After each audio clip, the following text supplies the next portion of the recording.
Greetings, and welcome once again to the Grindhouse. With me, as always, one of our Grindhouse kitties, Jasmine, and Stratus, who's up here, getting into something. Hold on a moment. Come on. Out.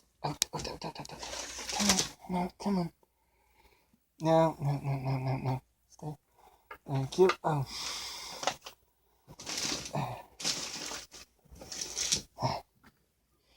Anyway.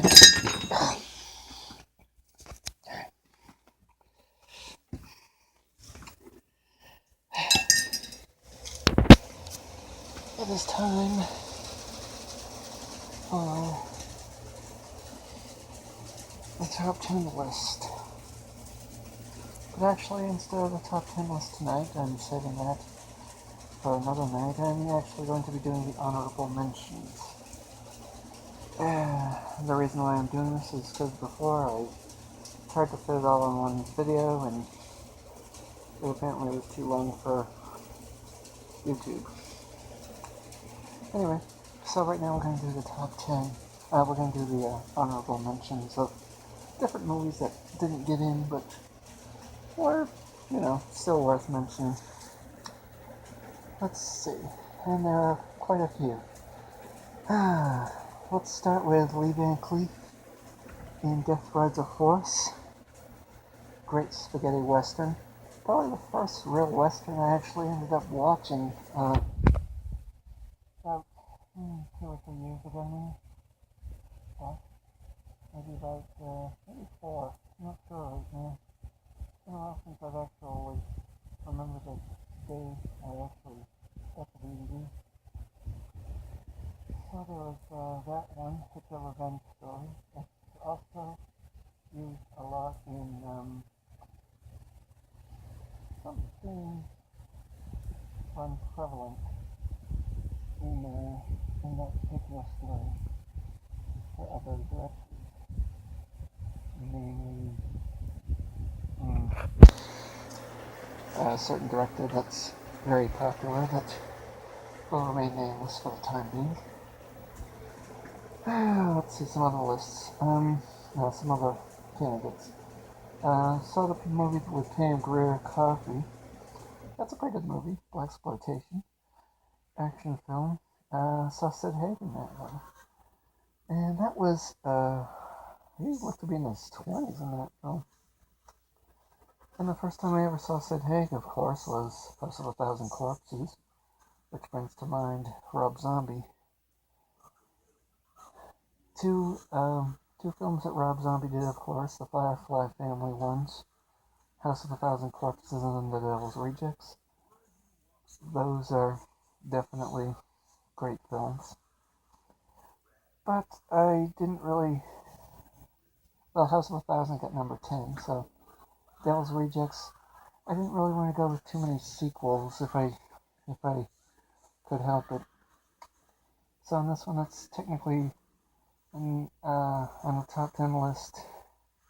There was one movie on the top 10 list that would have been a sequel, but I sort of omitted that for the last, just as in my head. So anyway, that would have been Texas Chainsaw Massacre Part 2.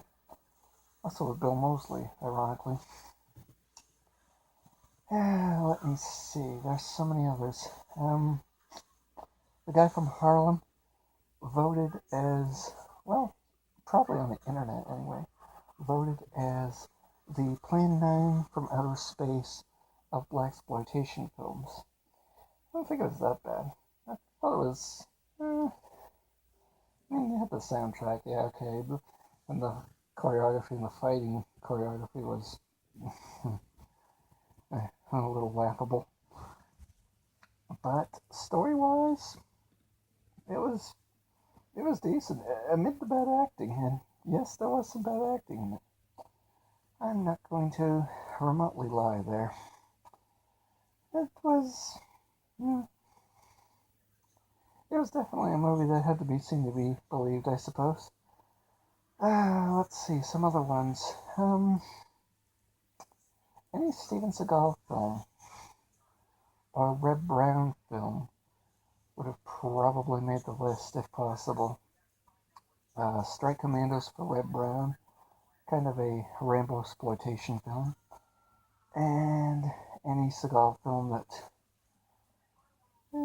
went straight to video, or even some of his theater releases like Fire Down Below would have been a great one to add to the Grindhouse collection of top 10, because it was it had a little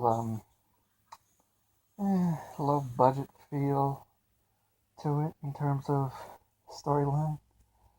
Yeah, and a lot of people say that On Deadly Ground was Seagal's worst film, the one that more or less killed his career. I don't think it did a damn thing bad for his career. I thought it was a good film. Would I put that in a Grindhouse viewing? Not necessarily. It's not really a Grindhouse film. It's a great action movie, but I don't know if I could see it at like 2 in the morning in in a Grindhouse. I don't know. It's too it's not certainly not brutal enough, as opposed to like say, The Exterminator or one of those films. So let's see. Science fiction films would have been Prisoners of the Lost Universe. John Saxon, the great villain in that one. Oh, Death Row Game Show. You'd have to look for another online review for that one. And there are quite a few. That was a pretty surreal little movie. And let's see, I guess the last one would be a documentary of Canyon Films called Electric Boogaloo, the wild, untold story of Canyon Films. I don't know if it'd be technically a Grindhouse film, but it's definitely one to look into.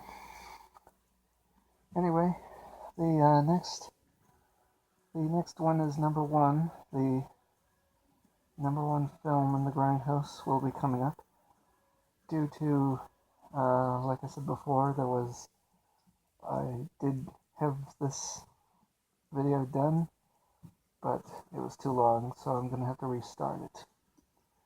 So, until then, this has been Captain Grindhouse.